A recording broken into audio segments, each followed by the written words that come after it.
11th class students, आज हम नया चैप्टर स्टार्ट कर रहे हैं एनवायरमेंटल केमिस्ट्री। ये आपके कोर्स में है और कोर्स में होने के साथ में जनरल नॉलेज के लिए भी ये चैप्टर हमें आना चाहिए कि एनवायरनमेंट में कौन कौन से पॉल्यूटेंट्स हैं, किस तरह की प्रॉब्लम्स आती हैं, वो सब यहाँ पे देखेंगे। ठीक है, थोड़ा सा थ्योरेटिकल चैप्टर है, पर ये अगर आपको चैप्टर आता है तो कंपटीशन एग्ज़ाम में भी आपकी बहुत हेल्प करता है। फर्स्ट टॉपिक है इसका एनवायरनमेंट। हम पहले तो एनवायरनमेंट समझेंगे क्या होता है।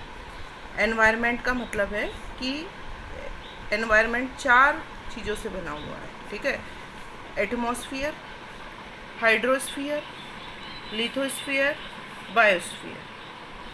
अब इन सब के बारे में वन बाय वन स्टडी करते हैं।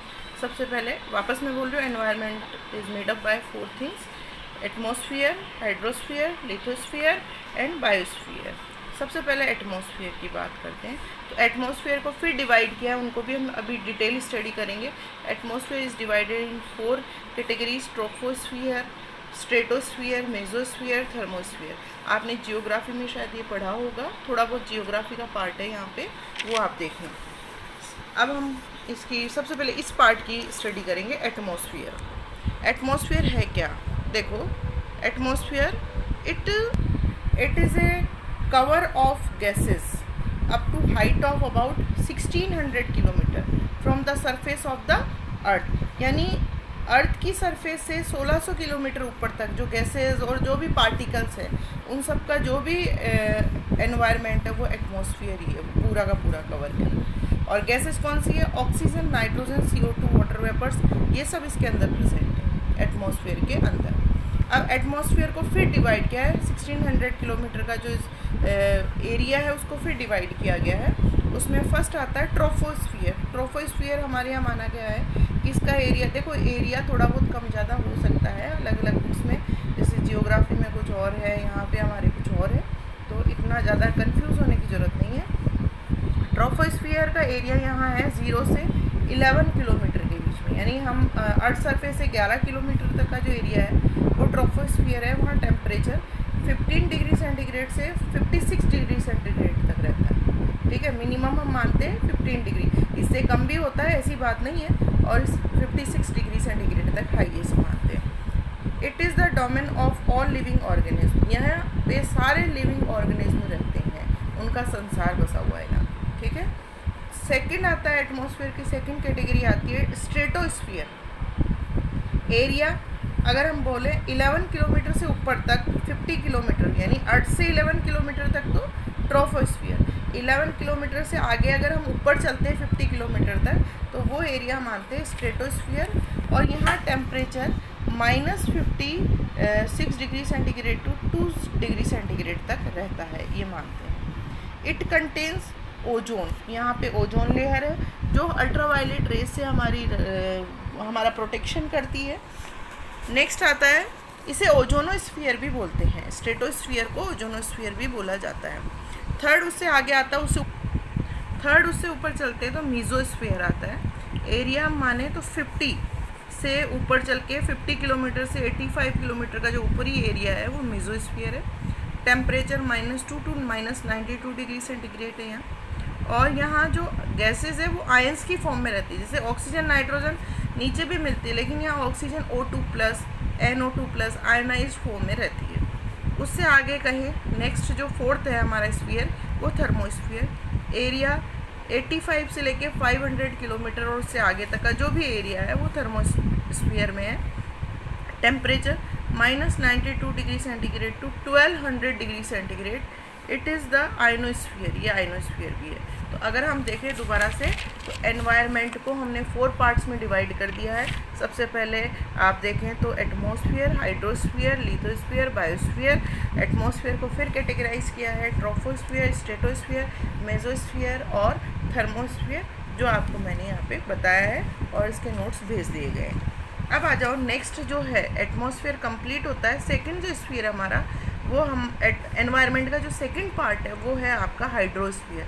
इसके बारे में देखते हैं। तो हाइड्रोस्फीयर देखो बेटा क्या है, it cover about 75% part of the earth surface. यहाँ पे पानी होता है सिर्फ और सिर्फ, और 75% अर्थ का जो पार्ट है जिसमें ओनली वाटर प्रेजेंट है वो पार्ट हाइड्रोस्फीयर है।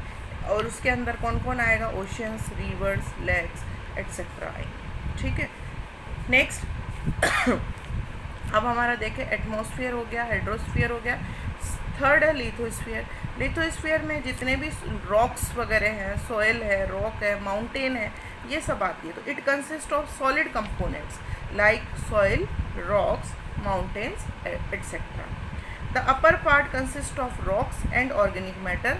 ऑर्गेनिक मैटर जो है उसे हम मिट्टी भी बोलते हैं, जो सॉलिड फॉर्म में है उसे ये सारा जो सब कुछ है जिसमें हम कहें रॉक्स, माउंटेन्स, सॉइल, ये सब है, उसे लिथोस्फीयर बोल देंगे कंबाइंड। लास्ट आता है बायोस्फीयर। बायो मतलब बायोलॉजिकल पार्ट है ना।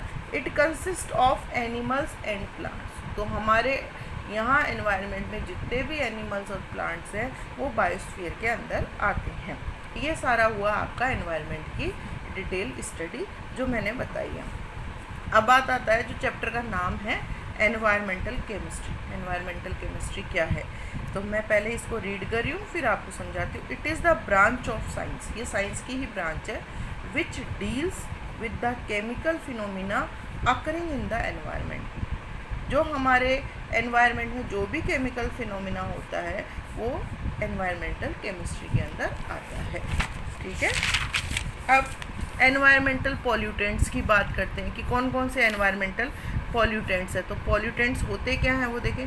The addition of undesirable material, जो बेकार का मटेरियल है, जो कहाँ पे एडिशन हो? एयर के अंदर, वाटर के अंदर, सॉइल के अंदर, बाय नेचुरल सोर्सेज, या तो नेचर से मिले या हमारी ह्यूमन एक्टिविटी से।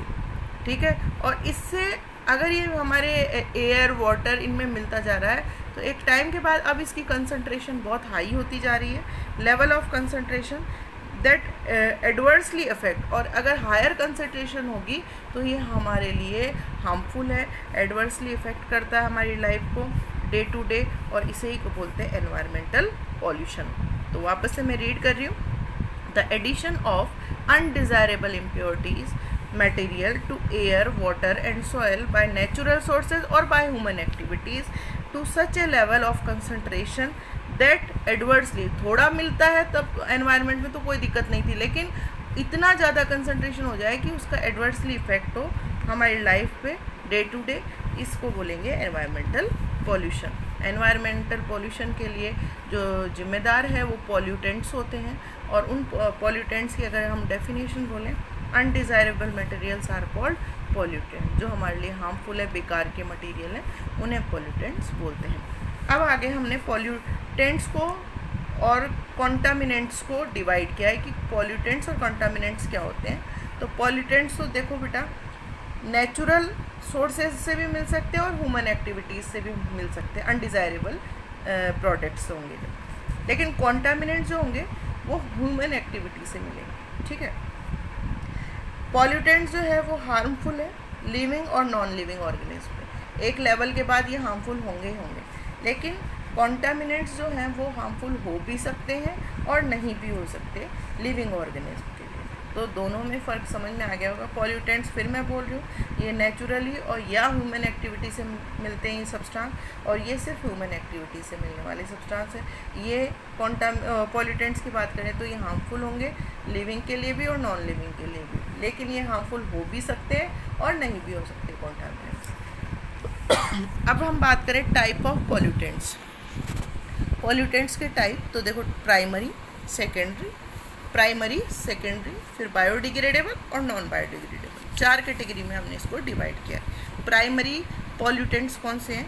After their formation enter into the environment, ये फॉर्मेशन होता है और एनवायरनमेंट में मिल जाते हैं।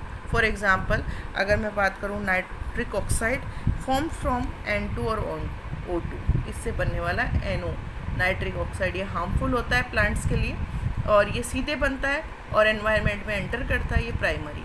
ठीक है, अब आता है प्राइमरी के बाद secondary, formed by primary pollutants. Primary pollutant से अगर अब और आगे कोई सब्सटेंस बनता है तो उन्हें बोलते हैं secondary pollutant. For example परऑक्सी acetyl nitrite है, ये बनता है नाइट्रोजन एंड हाइड्रोकार्बन से। तो हाइड्रोकार्बन प्राइमरी होंगे और फिर हाइड्रोकार्बन और नाइट्रोजन मिलके अगर ये बनाते हैं तो ये पॉल्यूटेंट्स जो होगा वो सेकेंडरी पॉल्यूटेंट होगा। नेक्स्ट बायोडिग्रेडेबल पड़ा हुआ है आपका। अगर माइक्रो ऑर्गेनिज्म डिकम्पोज कर देते तो बायोडिग्रेडेबल पॉल्यूटेंट्स है। फॉर एग्जांपल काऊ डंग है, ठीक है, डोमेस्टिक सीवेज है, ये सब बायोडिग्रेडेबल है। एक होता है नॉन बायोडिग्रेडेबल पॉल्यूटेंट्स, ये इजीली डिकम्पोज नहीं होते हैं, ठीक है, और ये हमारे लिए पक्का हार्मफुल है। जैसे मरकरी, डीडीटी, लेड, ये जो मेटल्स हैं वो हमारे लिए बहुत पॉइजनस होती हैं, पॉल्यूटेंट्स होती हैं। आई बात समझ में? इसका काम आप कॉपी में कर लेना। ये जितना भी मैंने आपको असाइनमेंट भेजा है, जैसे आज नया चैप्टर चालू किया है तो डे टू डे मैं इसके नोट्स भेजती रहूँगी, तो कंटिन्यूसली आप काम करते रहना, बिल्कुल भी मत रुकना, जिससे ये रिटर्न वर्क हमारा कंप्लीट हो जाए। जैसे स्कूल खुलेगी इसको पूरा एक्सप्लेन कर दिया जाएगा। ठीक है बेटा, कंप्लीट।